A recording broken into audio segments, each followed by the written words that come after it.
सावंतवाडी नगर परिषद निवडणुकीत भाजपच्या माजी उपनगराध्यक्षा अन्नपूर्णा कोरगावकर यांनी बंडखोरी करत भाजपच्या अधिकृत उमेदवाराविरोधात नगराध्यक्षपदासाठी उमेदवारी अर्ज दाखल केला। अन्नपूर्णा कोरगावकर यांनी भाजपच्या अधिकृत उमेदवार श्रद्धाराजे भोसले यांच्यासमोर तगडं आव्हान निर्माण केलं। बीडच्या माजलगाव नगर परिषद निवडणुकीत राष्ट्रवादी काँग्रेस शरद पवार गटाकडून एकाच घरातील 3 उमेदवारांना तिकीट देण्यात आलंय। त्यामुळे घराणेशाहीचा वरचष्मा बघायला मिळतोय। नगराध्यक्षपदासाठी सहाल चाऊस यांच्या सुनेला तिकीट दिलं असून सहाल चाऊस आणि त्यांच्या लहान भावाला नगरसेवक पदाची उमेदवारी मिळाली। सावंतवाडीमध्ये नितेश राणे यांनी भाजपच्या नगराध्यक्षपदाच्या उमेदवार श्रद्धाराजे भोसले यांच्यासह 20 नगरसेवकांच्या प्रचाराचा शुभारंभ केला। सावंतवाडीतील प्रसिद्ध देवस्थान श्रीदेव पाटेकरांचं दर्शन घेतलं आणि भाजपचे सर्व नगरसेवक मोठ्या मताधिक्यानं विजयी होतील असा दावा नितेश राणेंनी केला। भंडाऱ्यातील तुमसर नगर परिषदेच्या नगराध्यक्षपदासाठी राष्ट्रवादी काँग्रेसच्या वतीनं माजी नगराध्यक्ष अभिषेक कारेमोरेंना उमेदवारी देण्यात आली आहे। त्यामुळे राष्ट्रवादीचे तालुकाध्यक्ष सागर गव्हळेंनी बंडखोरी करत अपक्ष उमेदवारी अर्ज दाखल केला। राष्ट्रवादीचे नेते प्रफुल्ल पटेलांसमोरही कार्यकर्त्यांसमोर सागर गव्हळेंच्या नावाच्या घोषणा दिल्या। दोंडाईचा नगरपालिकेच्या निवडणुकीमध्ये आता भाजपनं अजून काही नगरसेवक बिनविरोध निवडून आणण्यासाठी प्रयत्न सुरू केलेत। विरोधकांची मनधरणी करून उमेदवारी अर्ज मागे घेण्यासाठी प्रयत्न केले जात असल्याची माहिती मिळाली आहे। या ठिकाणी नगराध्यक्षपदी पालकमंत्री जयकुमार रावल यांच्या आई तथा भाजपच्या उमेदवार नयनकुमार रावल या समोर उमेदवार नसल्यामुळे बिनविरोध निवडून आले आहेत। वेंगुर्ल्यातील नगर परिषद निवडणुकीच्या नगराध्यक्षपदासाठी भाजपनं माजी नगराध्यक्ष दिलीप गिरप यांना उमेदवारी घोषित केली। दिलीप गिरप यांच्यासमोर शिंदे सेनेचे नागेश गावडे, उबाठाचे संदेश निकम आणि काँग्रेसचे विलास गावडे यांचं तगडं आव्हान आहे।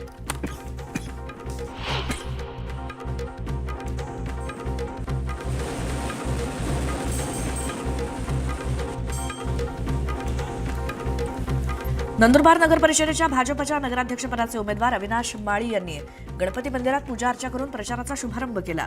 नंदुरबार नगर परिषदेत महायुतीतील घटक पक्ष असलेल्या शिवसेना आणि भाजप यांच्यामध्ये काट्याची टक्कर आहे।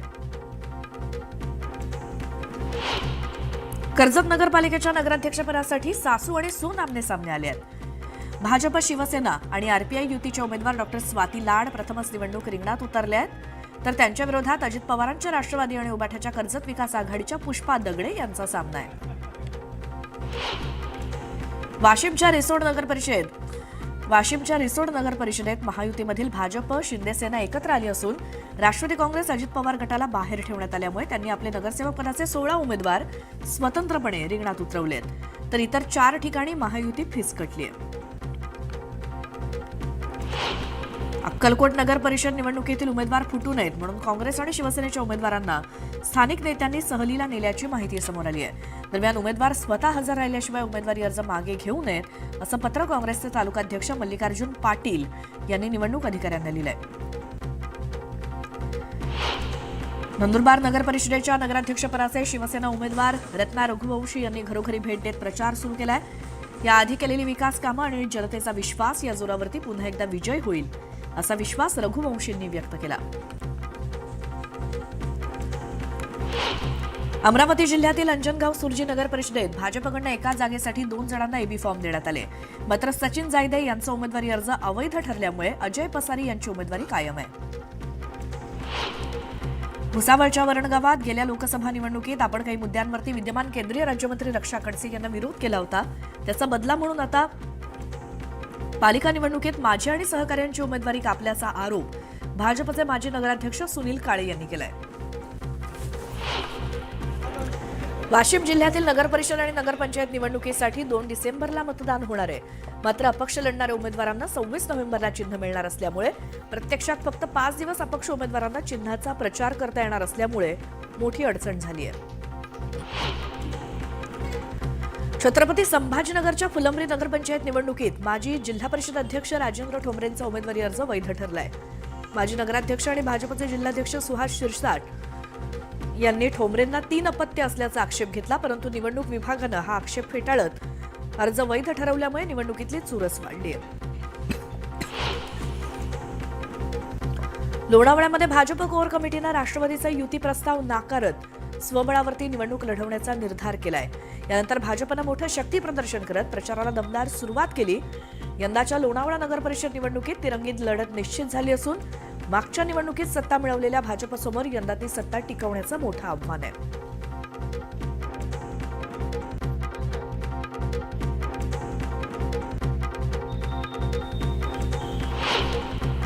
अमरावतीतील दर्यापूर नगर परिषदेच्या नगराध्यक्षपदाच्या निवडणुकीत 2 जागा आमने-सामने आल्यात. भाजप आमदार प्रकाश भारसाळ यांच्याकडे पत्नी नलिनी भरसाकडे यांच्या विरोधात त्यांच्या जाऊ मंदा भारसाकडे या काँग्रेसतर्फे रिंगणात उतरल्या. राज्यातील स्थानिक स्वराज्य संस्थांच्या सार्वत्रिक निवडणुकीसाठी आरक्षण निश्चित करताना राज्य सरकारनं 159 ठिकाणी 50% आरक्षण मर्यादा ओलांडली आहे. त्यामुळे निर्माण झालेल्या वादावरती सर्वोच्च न्यायालयात आता मंगळवारी सुनावणी होणार आहे. पुढील सुनावणीपर्यंत नव्यानं कोणत्याही निवडणुकांची घोषणा करू नये अशी सूचना न्यायालयानं राज्य निवडणूक आयोगाला केली आहे. लोणावळ्यात राष्ट्रवादी काँग्रेसचे नगराध्यक्षपदाचे उमेदवार राजेंद्र सोनावणेंनी प्रचाराला जोरदार सुरुवात केली आहे. लोणावळ्यातील रखडलेली विकास कामं मार्गी लावण्याचं आश्वासन सोनावणेंनी दिलं. समाजवादी पक्षानं मुंबई महापालिकेची निवडणूक स्वबळावरती 150 जागा लढण्याचा निर्णय घेतलाय. प्रदेशाध्यक्ष अबू आसिम आझमी यांनी पत्रकार परिषदेत ही घोषणा केली. विधानसभेचे उपाध्यक्ष अण्णा बनसोडेंनी मुंबईतील मनोरा आमदार निवासाच्या नव्या इमारतीच्या बांधकामाची प्रत्यक्ष पाहणी केली. या पाहणी दरम्यान 2028 पर्यंत आमदार निवासाचं बांधकाम पूर्ण करण्याचे निर्देश अण्णा बनसोडेंनी सार्वजनिक बांधकाम विभागाच्या अधिकाऱ्यांना दिले.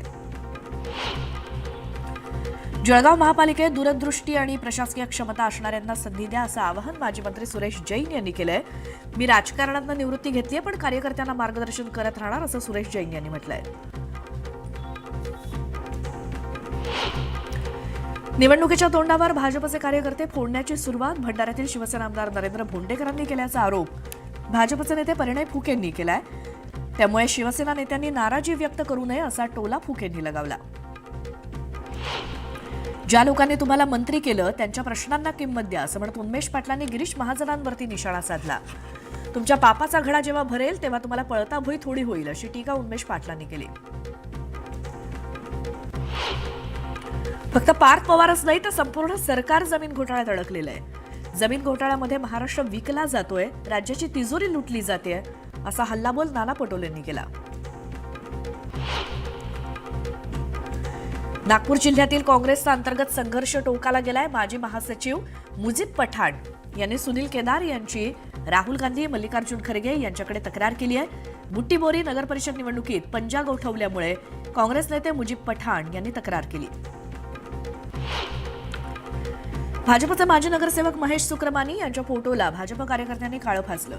भाजप पक्षातनं शिवसेनेत प्रवेश केल्यामुळे झालेल्या भाजप कार्यकर्त्यांनी महेश सुक्रमानी यांच्या फोटोला काळं फासत रोष व्यक्त केला.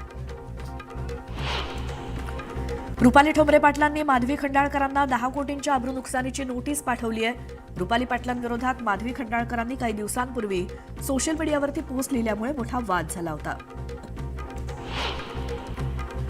शिवसेना पक्षाच्या चिन्हाबाबतच्या खटल्यामध्ये ठाकरेंच्या वकिलांनी कोर्टात चुकीचे मुद्दे मांडले असं काँग्रेसचे नेते माजी मुख्यमंत्री पृथ्वीराज चव्हाण यांनी म्हटलं. तर भाजपनं 73वी आणि 74वी घटना दुरुस्ती मोडून काढली अशीही टीका पृथ्वीराज चव्हाणांनी केली.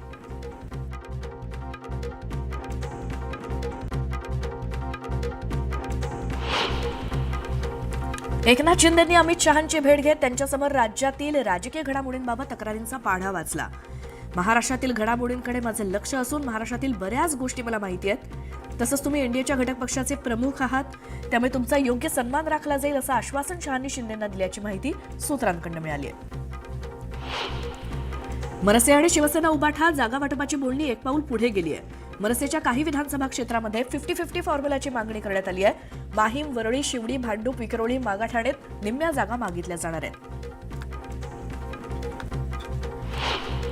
फडणवीस हे केवळ शॅडो मुख्यमंत्री आहेत. महाराष्ट्राचे मूळ निर्णय अमित शहा घेतात अशी टीका काँग्रेसचे प्रदेशाध्यक्ष हर्षवर्धन सपकाळ यांनी केली. सत्तेसाठी एकत्र आलेल्यांचं टोळी युद्ध सुरू असल्याचं सपकाळ म्हणाले.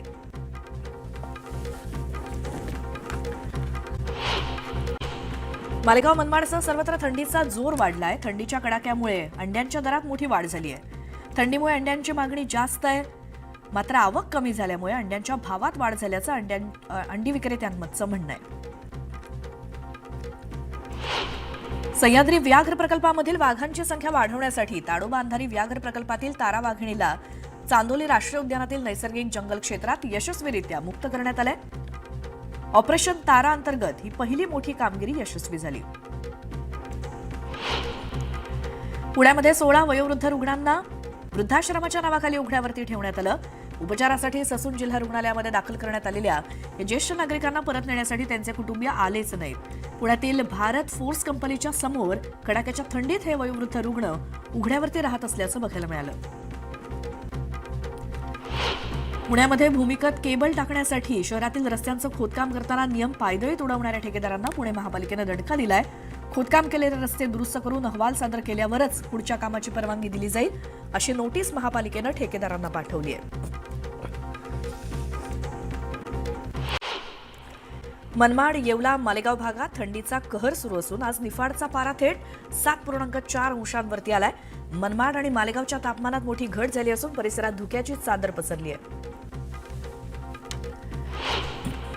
छत्रपती संभाजीनगर इथल्या छत्रपती शिवाजी महाराज संग्रहालयामध्ये देखभाल अभावामुळे जपून ठेवलेल्या सुमारे 3000 प्राचीन वस्तू धोक्यात आहेत. सातवाहन काळापासून ते मराठा साम्राज्यापर्यंतचा दुर्मिळ इतिहास सांगणाऱ्या या वस्तूंना वाळवी लागली आहे. पवना धरण परिसरातील आपटी आणि धामणदरा इथल्या अनधिकृत बंगल्यांवरती जलसंपदा विभागानं कारवाई केली. या कारवाईचा मुख्य उद्देश जलसंपदा विभागाच्या अखत्यारीत असलेल्या जमिनीवरती झालेली अतिक्रमणं हटवण्याचा होता. गोंदियातील नवजात बाळाच्या अपहरणाची तक्रार करणाऱ्या आईचाच या प्रकरणामध्ये प्रत्यक्ष सहभाग असल्याचं उघड झालंय. नोकरी करायची असल्यामुळे आईनं स्वतःच्या मुलाला वैनगंगा नदीमध्ये फेकून दिल्याचं समोर आलं. सध्या आरोपी आईला पोलिसांकडून अटक करण्यात आली. मालेगावमधील चिमुकलीच्या हत्येच्या निषेधार्थ विविध संघटना आणि मुस्लिम समाजातर्फे कॅन्डल मार्च काढण्यात आला. खटला फास्ट ट्रॅक कोर्टात चालवून आरोपीला फाशीची शिक्षा देण्याची मागणी करण्यात आली. 3 दिवसांपूर्वी चकमकीत ठार झालेला देशातला सर्वात मोस्ट वॉन्टेड माओवादी हिडमाचा मृतदेह तिसऱ्या दिवशी त्याच्या छत्तीसगडच्या सुकमा जिल्ह्यातल्या पुवर्ती गावात पत्नीच्या मृतदेहासह पोहोचला. 6 कोटी रुपयांपेक्षा जास्त बक्षीस असलेला जहाल माओवादी माडवी हिडमाला 3 दिवसांपूर्वी आंध्र प्रदेशच्या अल्लुरी सीताराम राजू जंगलामध्ये पोलिसांनी चकमकीत ठार केलं. आगामी नगरपरिषद निवडणुकांच्या पार्श्वभूमीवर राज्य उत्पादन शुल्काच्या 2 विभागानं केलेल्या कारवाईत गोव्यातील बनावट मद्याची तस्करी करणारं रॅकेट उद्ध्वस्त केलंय. या कारवाईमध्ये एका 4 चाकी वाहनासह परराज्यातील मद्यसाठा आणि नामांकित कंपन्यांची बनावट लेबल्स असा एकूण 10 लाखांचा मुद्देमाल जप्त करत पोलिसांनी 3 आरोपींना अटक केली. गंगाखेड पालम रस्त्यावरती एसटी बसचा अपघात झाला. अपघातात बसमधील 16 प्रवासी जखमी झालेत आणि 3 प्रवाशांची प्रकृती गंभीर असून त्यांच्यावर उपचार सुरू आहेत. अहिल्यानगरातील पारनेर तालुक्यातील दरोडी शिवारातील सेनवियान पवनचक्की प्रकल्पातून दरमहा 2 लाखांची खंडणी मिळावी म्हणून अजित पवारांच्या राष्ट्रवादीचे जिल्हा उपाध्यक्ष विकास पवारांनी 7 ते 8 जणांसह कार्यालयात घुसून सुरक्षा रक्षकाला बेदम मारहाण केल्याची घटना घडली. या घटनेनंतर पारनेर पोलिसांनी विकास पवारसह अनोळखी आरोपींवरती गुन्हा दाखल केला.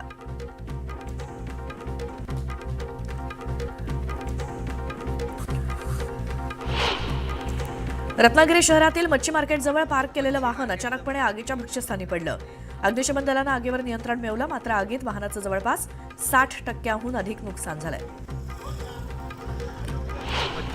अहिल्यानगर जिल्ह्यातील नेवासा शहरात लागलेल्या आगीत नगरपंचायत चौकातील 8 दुकानं जळून खाक झाली आहे. या आगीमध्ये कुणालाही इजा झाली नाही, मात्र मोठं आर्थिक नुकसान झालंय.